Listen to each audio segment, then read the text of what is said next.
Shalom, shalom, bien-aimés dans le Seigneur, et que la paix et la grâce du Seigneur soient avec vous encore aujourd'hui. Amen. Bien-aimés dans le Seigneur, notre Dieu est merveilleux. Comment ne pas lui dire merci? Comment ne pas lui dire Seigneur, je reconnais que sans toi, je ne suis rien. Alléluia. Bien-aimés dans le Seigneur, vous savez, la rentrée scolaire a commencé. Amen. Les enfants ont besoin de leurs parents. Les enfants ont besoin que leurs parents les accompagnent à l'école le premier jour. Les enfants ont besoin de raconter leur première journée à leurs parents. Vous voyez? Mais seulement, ce que j'ai constaté, c'est qu'il y a beaucoup d'enfants qui vont à l'école seuls. Les parents sont où? Les parents sont en voyage. Est-ce que c'est mauvais de voyager? Non, c'est pas ce que je dis. Mais je crois qu'il faut que nous soyons organisés. Amen. Laisser toujours les enfants dans les mains de nous, ce n'est pas bon. Ce n'est pas bon. Les enfants ont besoin d'entendre la voix, les conseils de leur mère avant de partir à l'école. Il y a des enfants qui sont habitués que leurs parents prient pour eux. Et que ce premier jour de classe, les parents ne sont pas là, ni le père ni la mère. La responsabilité est laissée à la nounou qui accompagne les enfants à l'école. Est-ce que c'est le moment où on programme tout, on a mariage par-ci, on a mariage par-là, et les enfants sont seuls? Je m'adresse particulièrement au moment chrétien. Nous parlons beaucoup de la prière, beaucoup. Mais nous passons à côté de beaucoup de choses. Nos enfants ont besoin d'être recommandés au Seigneur par la bouche de leur mère. Alléluia. On ne prie plus pour les enfants. Et pourtant, chaque année, on dit ça, qu'il faut prier pour les enfants. Il faut recommander les enfants au Seigneur. Il faut recommander l'école. Il faut recommander les enseignants et tout. Mais est-ce que nous le faisons? Est-ce que nous le faisons? Il est quand même inadmissible que les deux parents ne sont pas là à la rentrée scolaire et que les enfants s'en vont soit avec les voisins, soit avec la nounou. La nounou est là pour nous aider, mais la nounou ne peut pas prendre toute la responsabilité. Et c'est comme ça qu'elles éduquent les enfants à leur manière. C'est comme ça que les enfants ne nous respectent pas. C'est comme ça que les enfants, c'est toujours, vont jusqu'à appeler la nounou maman. Je ne sous-estime pas du tout les nounous. Non, elles font un travail formidable. Je veux dire que ces nounous aussi, elles sont des mères. Elles ont leurs enfants. Alléluia. Nous mélangeons tout. Nous mélangeons tout. Comment est-ce qu'à la rentrée scolaire, les enfants ne sont pas accompagnés, même pas par un seul parent? Tous les deux sont en déplacement. Même si nous sommes des femmes d'affaires, des hommes d'affaires, mais il faudrait qu'il y ait une organisation pour ne pas laisser les enfants tout seuls. Les enfants ont besoin d'aller à l'école le premier jour avec leurs parents. Ils ont de nouveaux habits, de nouveaux cartables et tout. Ok. Mais le fait que tu tiennes la main de ton enfant, le déposes à l'entrée de l'école, des fois même rencontrer les enseignants, mais l'enfant est content. Mais est-ce que nous le faisons? Il y a des parents qui sont en déplacement en ce moment, les deux, et les enfants sont restés soit avec la grand-mère, soit avec la tante, soit avec la nounou. À un moment donné, considérons ces enfants. Regarde, la parole de Dieu nous dit, le psaume 127, 3, « Voici des fils sont un héritage de l'Éternel. Le fruit des entrailles est une récompense. » Qu'est-ce que tu fais de cette récompense? Les enfants ont besoin de nous, les parents bien-aimés dans le Seigneur. Les enfants ont besoin de nous. Il y a des enfants qui ont fait la rentrée scolaire sans un parent. Ils reviennent avec les voisins, reviennent avec la nounou, reviennent avec la grand-mère, reviennent avec la tante ou l'oncle.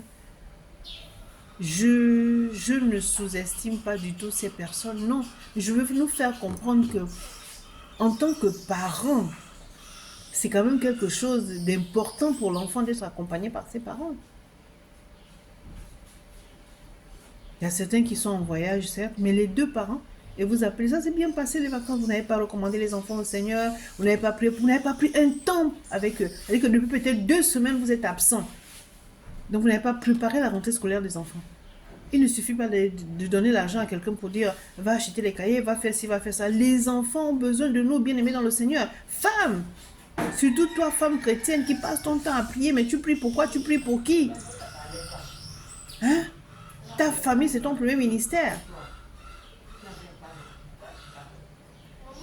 Peut-être que certaines personnes me diront, mais oui, mais nous travaillons. Je n'ai pas parlé de nous travaillons, nous ne travaillons pas. Non, non.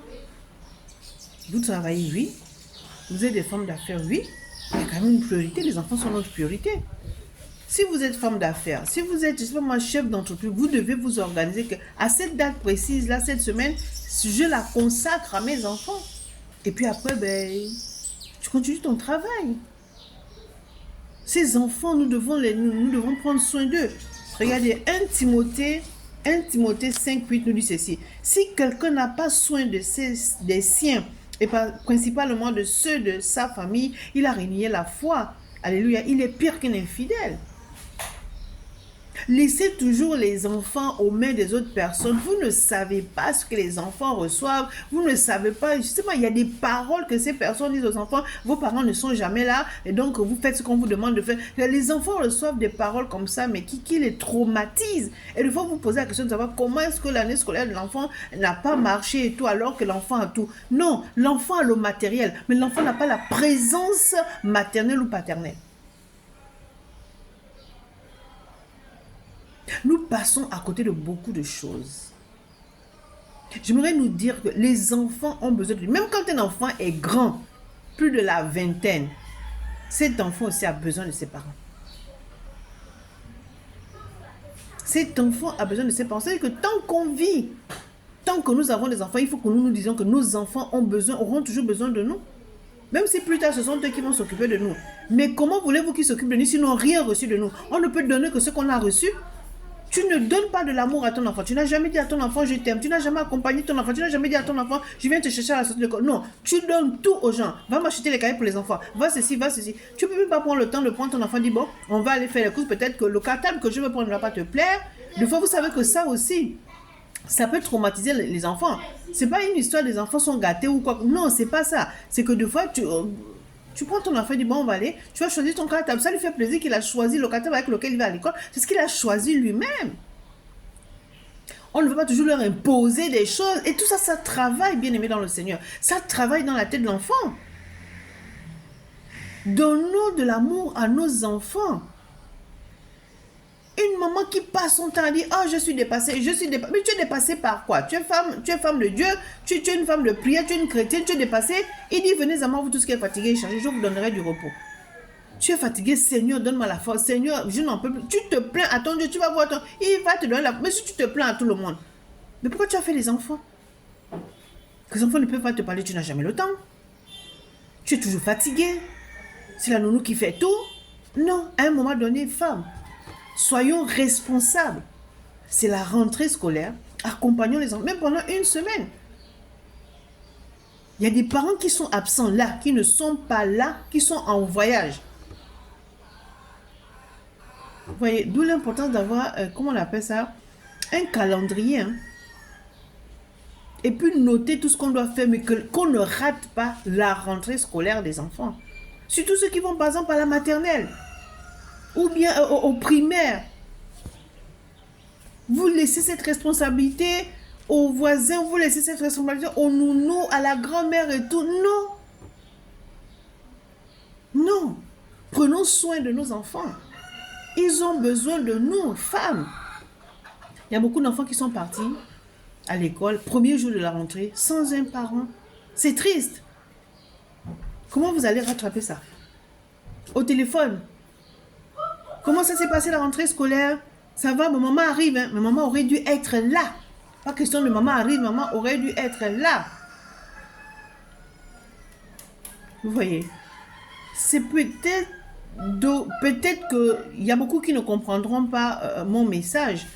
C'est pas grave. Mais je vais dire que, vous voyez, les enfants ont besoin de nous. tu peux faire tout ce que tu veux, mais cette date-là, cette date doit être grave. Dis que non, telle date, c'est la rentrée scolaire. Il faut que je fais tout pour être là.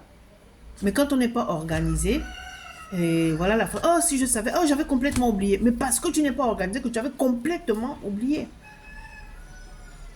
Quel bonheur pour un enfant d'être accompagné à l'école par sa mère.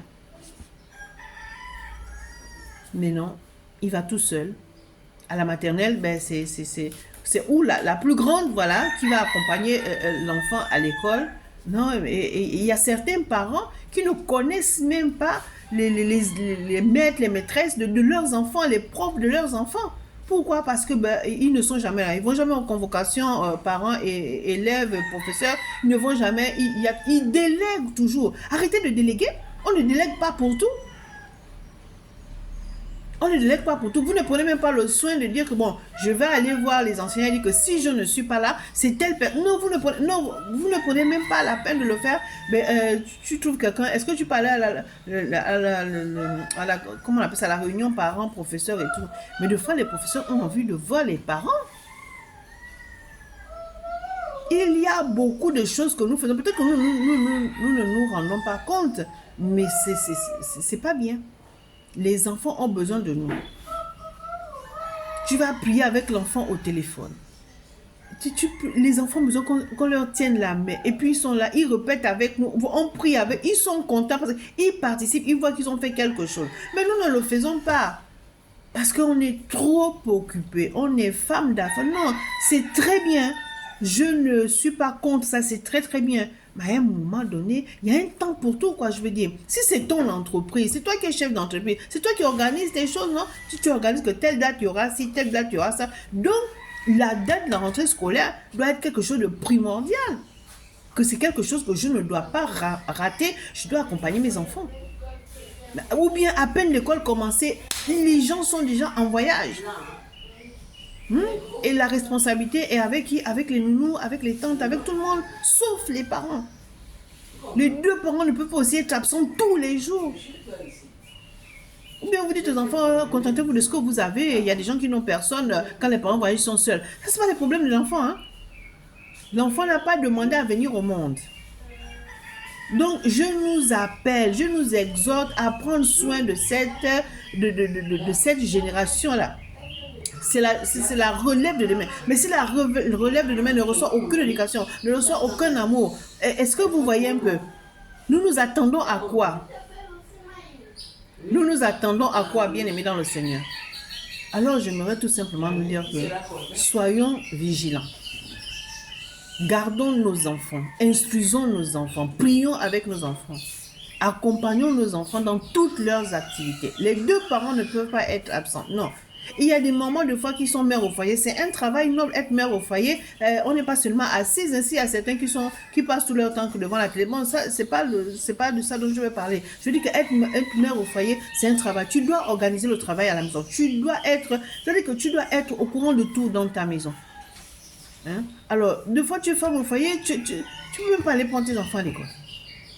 Tu es femme au foyer, les enfants arrivent, il n'y a pas le goûter. Les enfants arrivent, la nourriture n'est pas prête. Non, femme, il faudrait qu'on s'exhorte, il faudrait qu'on s'enseigne, il faudrait qu'on se conseille. Les enfants ont besoin d'avoir une maman active, une maman remplie d'amour, une maman qui prie avec eux, une maman qui est à l'écoute. Mais nous ne sommes pas à l'écoute. C'est seulement que le début de l'année, les parents ne sont pas déjà à l'écoute, les parents sont déjà absents, les parents sont déjà dépassés. Vous êtes dépassés pourquoi? Vous êtes dépassés par quoi? Qu'est-ce qui peut te dépasser autant?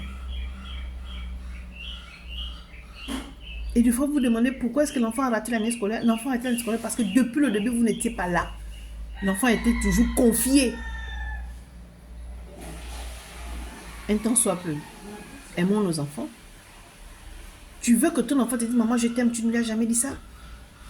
Tu veux que ton enfant t'écoute toujours, mais jamais tu as pris le temps d'écouter ton enfant. Les enfants aussi ont besoin qu'on les écoute.